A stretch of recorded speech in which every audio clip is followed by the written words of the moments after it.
So there's a broad concern in the United States and elsewhere that trade has created losers.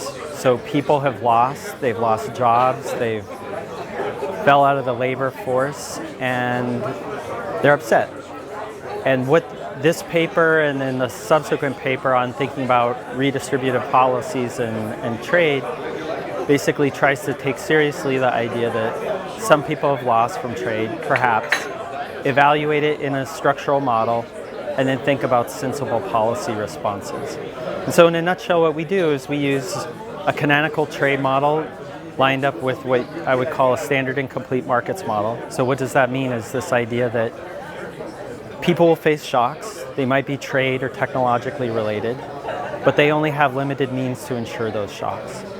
And that gives rise to this tension that on the one hand that they can smooth out the shocks, but on the other hand they might get caught into a situation where they don't have any means to adjust. So that means they might not be able to move, or they might not be able to smooth out through savings the loss of labor income. And a key feature of what we do is we match the model up with micro-level evidence on how communities responded to a trade shock, which is basically China's rise of import penetration in the early 2000s. And a couple surprising things come out of this. So one is the rise of China, or that China trade shock, generates a boom in the economy. Output goes up, consumption goes up, actually labor supply goes up.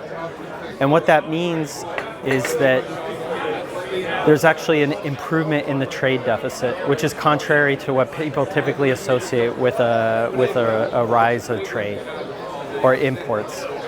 And then in welfare terms, what that means is most people are actually able to smooth out and adjust in response to that shock. So even though the labor market consequences are quite harsh, people still end up gaining.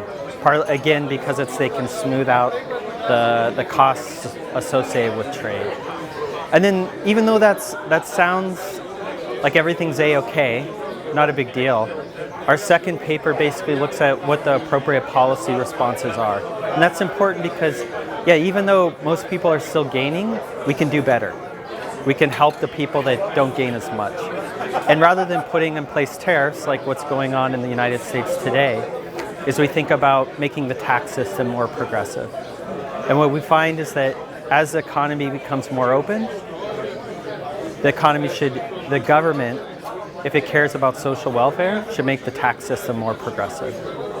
And so again, to kind of summarize, we're thinking about, yeah, trade generates winners and losers. Well, how big are those losses?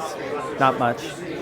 But can we do better rather than just placing tariffs and trying to placate those who feel that they were disenfranchised?